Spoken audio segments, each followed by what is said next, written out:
One thing you said on Twitter that was quite interesting, Peter, was when you were talking after Sunning won the semi-final about a Swordart. Now, the problem is, when I was referring to him earlier when he was on Flash Wolves, that was when he was in his prime as a player. If people don't know, he also, like, individually hasn't been, like, the best support in the LPL by a long stretch. Like, there's many players that people would pick much better. So one thing I thought was interesting that you made the point of, basically, is maybe the other teams don't know this, but Sunning have effectively just hidden him. Like, the way that they've made the comps makes it just look like, oh, it's fine that he's on this champion. But, like, what do you think about this? Because, I mean, individually, he is really just there to be, like, the shot caller captain, you know, one of those, like, veteran figures, right? He's not really, like, he's not some monster support. Yeah, I mean, for people that didn't watch that much LMS, the most similar person I think that plays in the West to Swordart is somebody like Igna, right? He's never afraid to go in. He's really, really aggressive. He's dialed it a bit back on Sunning. Compared to what he was on Flash Wolves, but he is, yeah. I mean, by playing this style where they try to roam support as much as they do hide the 2v2.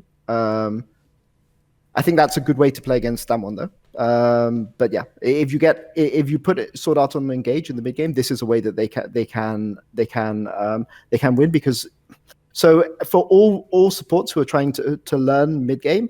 Like Swordart, the way that Swordart plays around like vision is insane. Like he will sweep one area of the map, realize that the enemy team is making a play on the other map and on the other side of the map, and use his earlier knowledge from his sweeper to just camp in that kind of bush. And sometimes he loses a flash and it looks really, really stupid. But it means that his flanking angles in team fights and especially dragon fights are really, really, really insane. I wish I had a map of League of Legends of the Rift to kind of describe it, but he often finds really, really good flank angles in enemy blue buff jungle on both sides. And I mean, he's made up maybe.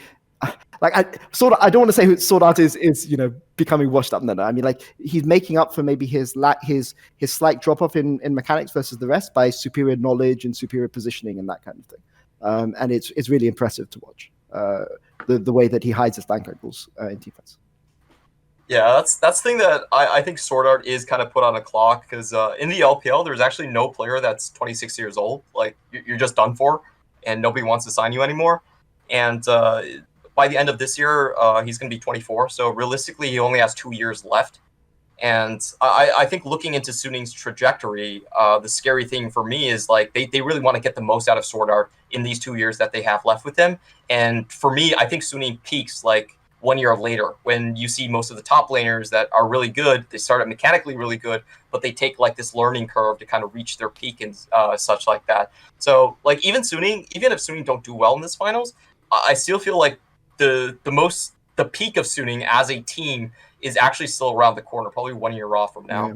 Ah, okay. By the way, for context, if people are wondering, like, what the hell, 26? That's not that old.